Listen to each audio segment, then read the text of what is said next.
Why can't I review this show? Frieren is objectively a good show. I just am not inspired. Hello, my wonderful viewers, and welcome to another episode of Betty Adams Overanalyzes. Today, we're going to do something a little different. We're going to take a look at a show that I can't find it in myself to review. Frieren. Now, there will be minor spoilers for Frieren, and I'm probably going to talk about Kaiju number 8 and my favorite show, one of my favorite Western shows, Glitch Text, in comparison. But the question I have is, why can't I review Frieren? I have been hearing so much praise for this anime. And it sounded exactly like the sort of anime I would like. It's an adventure anime. There are monster battles. There's magic. There's friendship. And there's analysis of complex emotions. And so I went and I watched Frieren. And it was everything that it promised to be. There was magic, adventure, and friendship. It is a wholesome show. There was nothing in it that I found grotesque or vulgar. It was, in short, everything I like in a story. And you are never going to hear a review of it other than this one that is just me asking why. Now, when I started watching Glitch Text, the show co-produced by Dan Milano, I sat down fully expecting it just to be some bright, colorful lights to turn my brain off with. I was in a lot of pain at the time, back problems and issues, and I just wanted something to distract me. And as soon as I was finished with the first show, I was hooked. But I was not only hooked on watching the show, I knew I had to analyze it. There was just so much here that I didn't understand. I wanted to take it apart bit by bit and put it back together again for you. And I did. And I've gotten a ton of videos, more than one per episode, out of Glitch Text. And then you have Kaiju number 8, where I am getting multiple videos out of every single chapter. A spoiler-free, a spoiler version, and usually additional concept videos from between the chapters. And in a way, I feel I consume the media, I read the manga, I watched the episodes of Glitch Text, and I felt compelled to analyze it. There was something in me that had to take this apart. And I simply do not get that with Frieren. And here's the thing. You see, I'm not really a professional at this media analysis thing. If I was, it would not matter if I felt that spark of divine inspiration. That is the difference between an enthusiast and a professional, a dilettante and a professional. The ability to look at something and go in and do your job just like you're a bricklayer or a plumber or a dishwasher.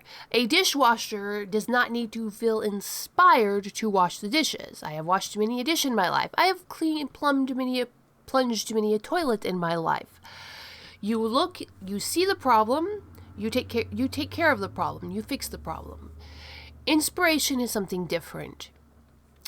I have to be inspired to do a video on something, to sit down and talk about something for 15 minutes at a time.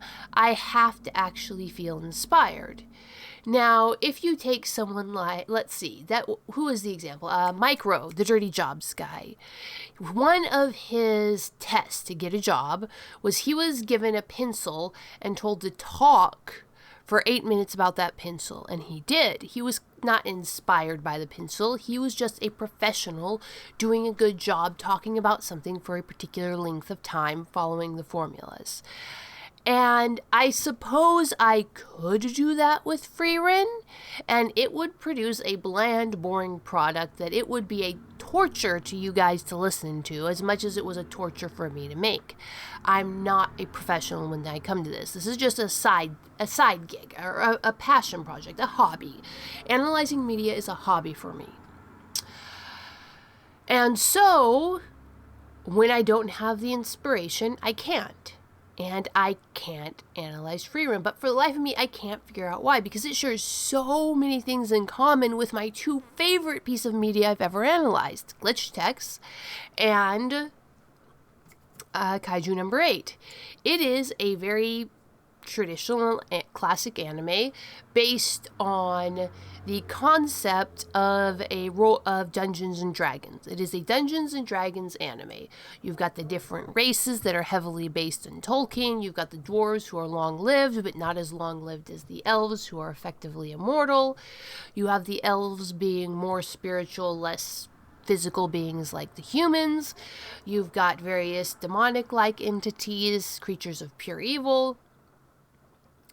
You've got all of these really great fantasy elements in Frieren that naturally I like. And so it sticks to its concept of these creatures invading this human world and the people who defend them. It's very much like Kaiju number 8 in that. Some of the designs for the demons are very similar to the general Kaiju designs. And then you have a much greater overlap with glitch text. And this is where it confuses me, because glitch text, as soon as I watched glitch text, I felt something inside of me. I had to overanalyze glitch text. That is completely absent with Frieren. Now, these are both looks at cultural elements. Frieren is completely focused on Dungeons and Dragons, but glitch text covered a broader nerd base which is firmly associated with Dungeons and Dragons. And is it that Frieren does have an element, and I'm not sure if it's there in the original Japanese version or if it's just there in the translated version. But no, it showed up in the dubbed as well as the subs. These are my thoughts. I think that Frieren, for all that it handles very deep issues, does it in a very simplistic way that is aimed at a younger audience. It lays things out a bit too explicitly to be fully attractive to the adult mind. To be fully as engaging, not attractive to. Frieren is very attractive to the adult mind. It's very pleasant to watch. I wanted to watch it, but I couldn't overanalyze it. So that's the thing. It's very attractive to the adult mind, but it does not engage the fully mature adult mind at the level necessary to inspire the overanalysis. Take, for instance, there is a scene where two characters have to communicate with each other. In glitch text, this would have been A